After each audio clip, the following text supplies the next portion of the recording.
Hello, my name is Harry, and in this video I'm going to read the CAA's Safety Sense leaflet number 13, Collision Avoidance. The leaflet has been reproduced here in video format with the permission of the CAA. To download a copy of this, or any other in the series, to print off or store on your device, please visit www.caa.co.uk/safetysense. Introduction. See and avoid is recognized as the main method that a pilot uses to minimize the risk of collision when flying in visual meteorological conditions. See and avoid is directly linked with a pilot's skill at looking outside the cockpit or flight deck and becoming aware of what is happening in his/her surrounding. Its effectiveness can be greatly improved if the pilot can acquire skills to compensate for the limitations of the human eye. These skills include the application of effective visual scanning, the ability to listen selectively to radio transmissions from ground stations and other aircraft, creating a mental picture of the traffic situation, and the development of good airmanship. B. This leaflet, based on ICAO Circular 213 and 130, aims to help pilots to make lookout more effective and is mainly for pilots who do most of their flying under Visual Flight Rules (VFR). It should be of interest to all pilots, however, regardless of the type of aircraft they fly and the flight rules under which they operate, since no pilot is immune to collisions. C. A study of over 200 reports of mid-air collisions in the US and Canada showed that they can occur in all phases of flight and at all altitudes. However, nearly all mid-air collisions occur in daylight and in excellent visual meteorological conditions, mostly at lower altitudes where most VFR flying is carried out. Because of the concentration of aircraft close to aerodromes, most collisions occurred near aerodromes when one or both aircraft were descending or climbing, and often within the circuit pattern. Although some aircraft were operating as instrument flight rules (IFR) flights, most were VFR. D. The pilots involved in the collisions ranged in experience from first solo to 15,000 hours, and the types of flight were equally varied. In one case, a private pilot flying cross-country, legally VFR, in a single-engine aircraft collided with a turboprop aircraft under IFR control flown by two experienced airline pilots.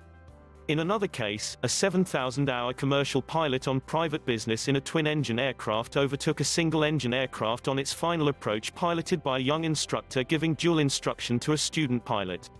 Two commercial pilots, each with well over 1,000 hours, collided while ferrying a pair of new single-engine aircraft.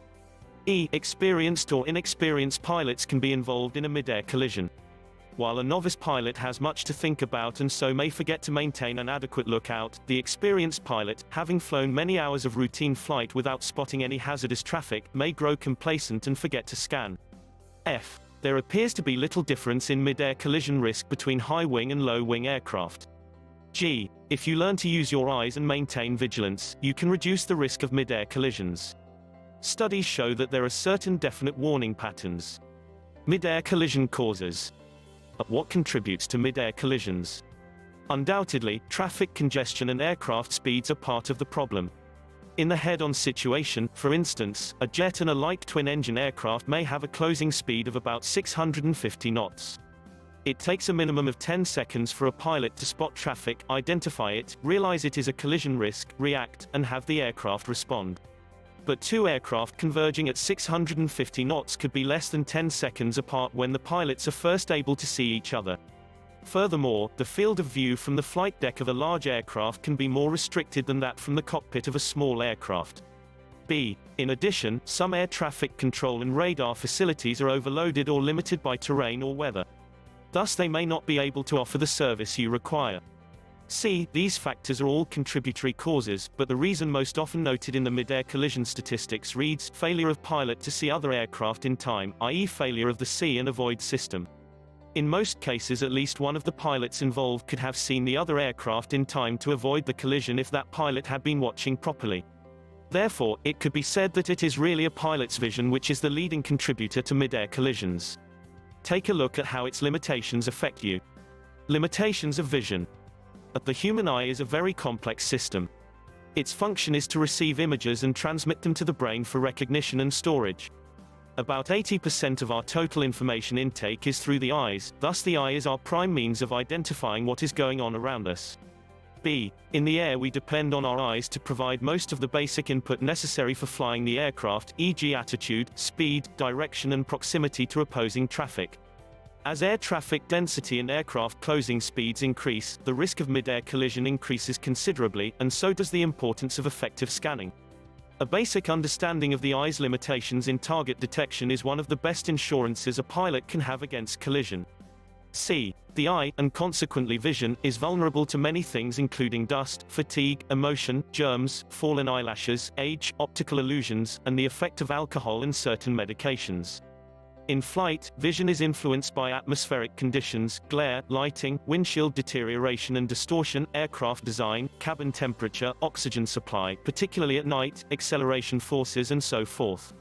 If you need glasses to correct your vision, even if not required to pass an aviation medical, make sure that you have regular checks that the prescription is still correct and that you carry any required second pair. D. Most importantly, vision is vulnerable to the vagaries of the mind. We can see and identify only what the mind permits us to see. A daydreaming pilot staring out into space is probably the prime candidate for a mid-air collision. E. One inherent problem with the eye is the time required for accommodation or refocusing. Our eyes automatically accommodate for near and far objects, but the change from something up close, like a dark instrument panel 2 feet away, to a bright landmark or aircraft a mile or so away takes 1 to 2 seconds. That can be a long time when you consider that you need 10 seconds to avoid a mid-air collision. F. Another focusing problem usually occurs when there is nothing to specifically focus on, which happens at very high altitudes, as well as at lower levels on vague, colorless days above a haze or cloud layer with no distinct horizon. People experience something known as empty field myopia, i.e. staring but seeing nothing, not even opposing traffic entering their visual field. G. To accept what we see, we need to receive cues from both eyes, binocular vision. If an object is visible to only one eye, but hidden from the other by a windshield post or other obstruction, the total image is blurred and not always acceptable to the mind. Therefore, it is essential that pilots move their heads when scanning around obstructions. H. Another inherent eye problem is the narrow field of vision.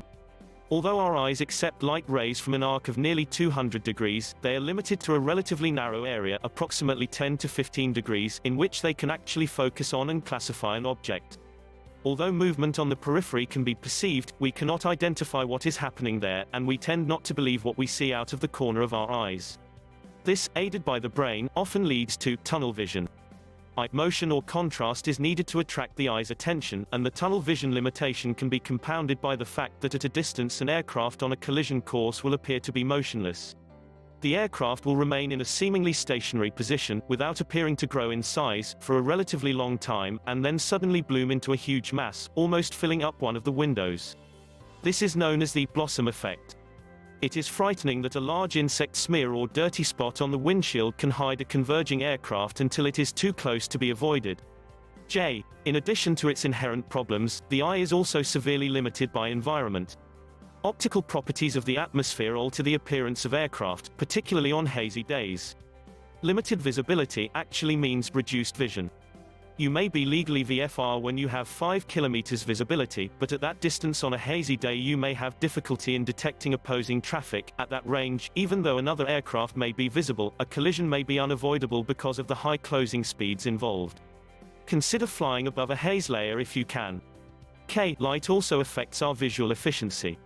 Glare, usually worse on a sunny day over a cloud layer or during flight directly into the sun, makes objects hard to see and scanning uncomfortable. An aircraft that has a high degree of contrast against the background will be easy to see, while one with low contrast at the same distance may be impossible to see. In addition, when the sun is behind you, an opposing aircraft will stand out clearly, but if you are looking into the sun, the glare of the sun will often prevent you from seeing the other aircraft.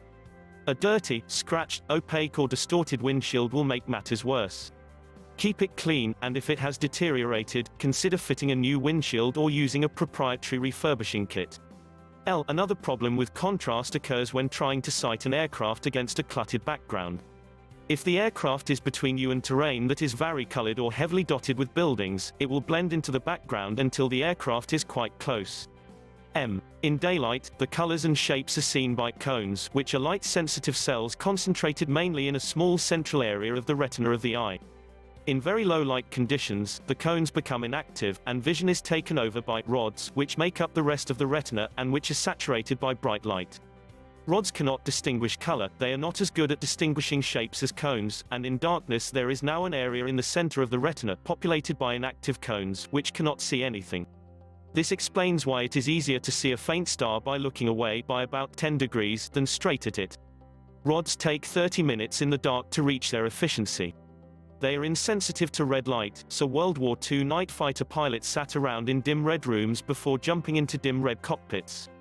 Nowadays it is felt more important to interpret a normally lit instrument correctly than run the risk of misinterpreting a dim red instrument, even though the pilots outside night vision might be better in the latter case. The view from the cockpit over most of the UK contains many external lights which can saturate the rods. However, it makes sense for pilots to try to avoid looking at bright lights at night. It is important to maintain a scan at night, but where the rods have had a chance to acclimatize, a continuous scan which will cause an image, aircraft lights, to move on the retina may be more effective than trying to focus on one area of sky, because the fine focusing cones are not working. Since the rods are sensitive to movement, they are more likely to be alerted by this technique. And, finally, there are the tricks that the mind can play, which can distract the pilot to the point of not seeing anything at all, or cause cockpit myopia, staring at one instrument without even seeing it. At night, concentrating on a static light can make it appear to move. Oh, it can be realized that visual perception is affected by many factors. Pilots, like others, tend to overestimate their visual abilities and to misunderstand their eyes' limitations. Since a major cause of mid-air collisions is the failure to adhere to the practice of see and avoid, it can be concluded that the best way to avoid collisions is to learn how to use your eyes for an efficient scan. Visual scanning technique. To avoid collisions, you must scan effectively from the moment the aircraft moves until it comes to a stop at the end of the flight. Collision threats are present on the ground, at low altitudes in the vicinity of aerodromes, and at cruising levels. B. Before takeoff, check the runway visually to ensure that there are no aircraft or other objects in the takeoff area. Check the approach and circuit to be sure of the position of other aircraft. Assess the traffic situation from radio reports. After takeoff, continue to scan to ensure that there will be no obstacles to your safe departure. C. During the climb and descent, beware of the blind spot under the nose, maneuver the aircraft so that you can check. D. Especially during climb or descent, listen to radio exchanges between air traffic and other aircraft and form a mental image of the traffic situation and positions of aircraft on opposing and intersecting headings, anticipating further developments. Scan with particular care where traffic is funneled by terrain or controlled airspace and when near a radio beacon or VRP. You should remain constantly alert to all traffic within your normal field of vision, as well as periodically scanning the entire visual field outside the aircraft to ensure detection of conflicting traffic. Remember that the performance capabilities of many aircraft, in both speed and rates of climb, descent, result in high closure rates, limiting the time available for detection, decision, and evasive action. How to scan. The best way to develop effective scanning is by eliminating bad habits. Naturally, not looking out at all is the poorest scan technique. Glancing out at intervals of 5 minutes or so is also poor when considering that it takes only seconds for a disaster to happen. Check the next time the aircraft is climbing out or making an approach to see how long you spend without looking outside. B. Glancing out and giving the old once around without stopping to focus on anything is practically useless, so is staring out into one spot for long periods of time. C. There is no one technique that is best for all pilots. The most important thing is for each pilot to develop a scan that is both comfortable and workable. D. Learn how to scan properly by knowing where and how to concentrate your search on the areas most critical to you at any given time. In the circuit especially, always look out before you turn to make sure your path is clear and that nothing is approaching from an area that will be hidden as you turn. Look out for traffic making an improper entry into the circuit. E. During that very critical final approach stage, do not forget to scan all around to avoid tunnel vision. Pilots often fix their eyes on the point of touchdown. You may never arrive at the runway if another pilot is also aiming for the same runway threshold at that time. F. In normal flight, you can generally avoid most of the risk of a mid-air collision by scanning an area at least 60 degrees left and right of your intended flight path. Be aware that constant angle collisions often occur when the other aircraft initially appears motionless at about your 10 o'clock or 2 o'clock positions. This does not mean you should forget the rest of the area you can see. You should also scan at least 10 degrees above and below the projected flight path of your aircraft. This will allow you to spot any aircraft that is at an altitude that might prove hazardous to you, whether it is level with you, climbing from below or descending from above. G. The more you look outside, the less the risk of a collision. Certain techniques may be used to increase the effectiveness of the scan. To be most effective, the gaze should be shifted and refocused at regular intervals. Most pilots do this in the process of scanning the instrument panel, but it is also important to focus outside the cockpit or flight deck to set up the visual system for effective target acquisition. Looking well ahead for weather and pre-planned navigation features can help. Proper scanning requires the constant sharing of attention with other piloting tasks, thus it is easily degraded by such conditions as distraction, fatigue, boredom, illness, anxiety or preoccupation. H. Effective scanning is accomplished by a series of short, regularly spaced eye movements that bring successive areas of the sky into the central visual field. Each movement should not exceed 10 degrees, and each area should be observed for about 1 second to enable detection. Although horizontal back and forth eye movements seem preferred by most pilots, each pilot should develop the scanning pattern that is most comfortable and then keep to it. Peripheral vision can be useful in spotting collision risks. It is essential to remember, however, that if another aircraft appears to have no relative motion, it is likely to be on a collision course with you.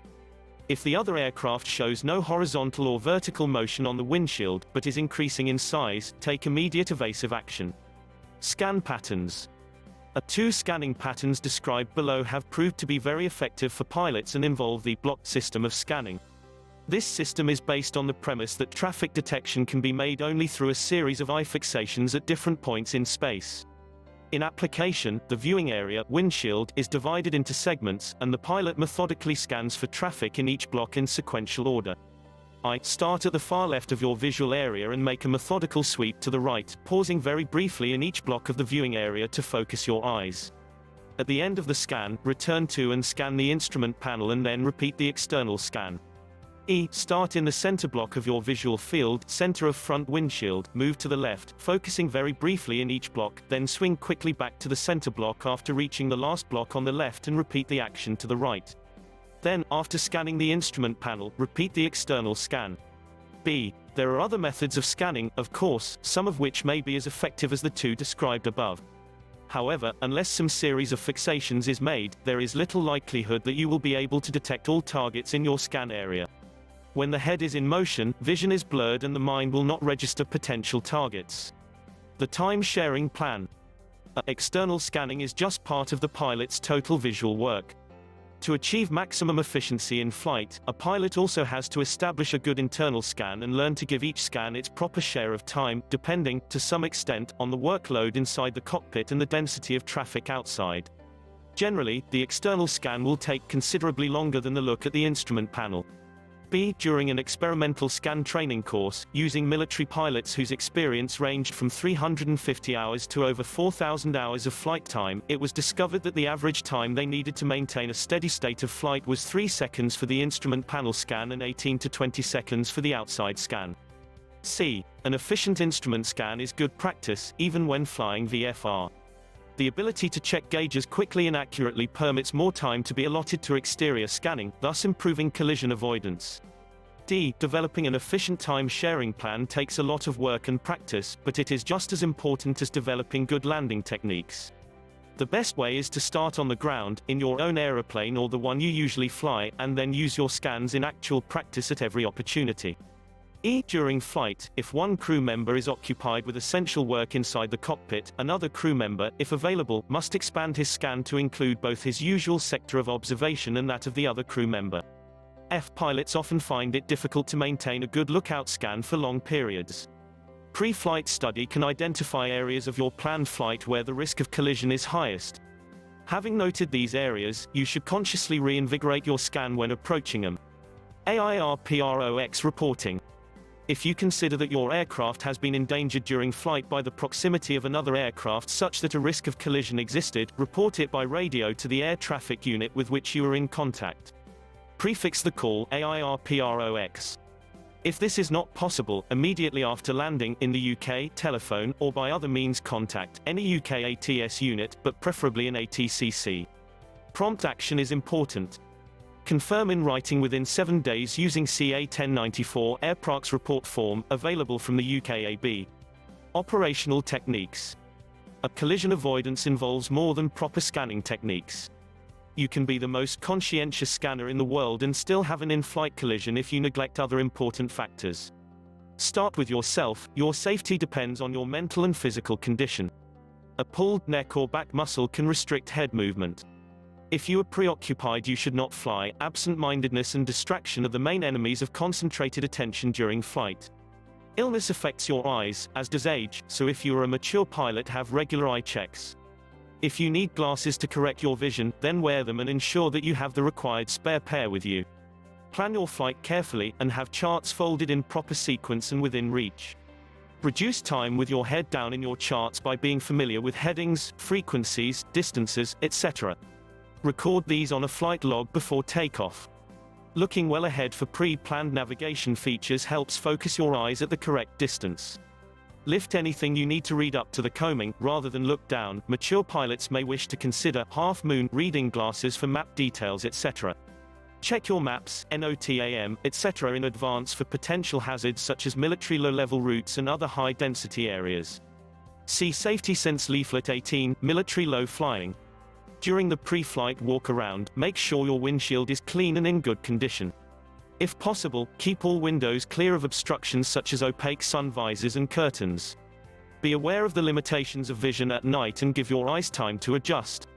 Avoid blinding others with the careless use on the ground of your strobes or landing lights. Follow established operating procedures and regulations, such as correct flight levels, quadrantal or semicircular, and proper circuit practices. You can get into trouble, for instance, by sneaking out of your proper level as cumulus clouds begin to tower higher and higher below you, or by skimming along the tops or base of clouds without observing proper cloud clearance. Typical hazardous situations around airports include entering a right-hand circuit at an airport with left-hand traffic, or entering downwind so far ahead of the circuit that you may interfere with traffic taking off and heading out in your direction.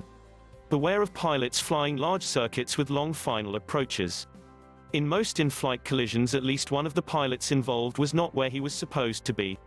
Avoid crowded airspace, for example over a VRP or radio beacon, where aircraft may be training, even in good weather.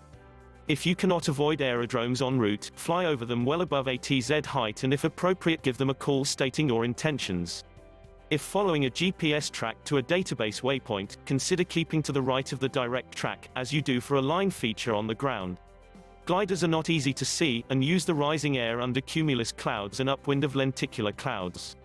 The area around a glider launching site is also likely to be very busy, apart from the hazard of colliding with a launch cable up to its notified maximum height.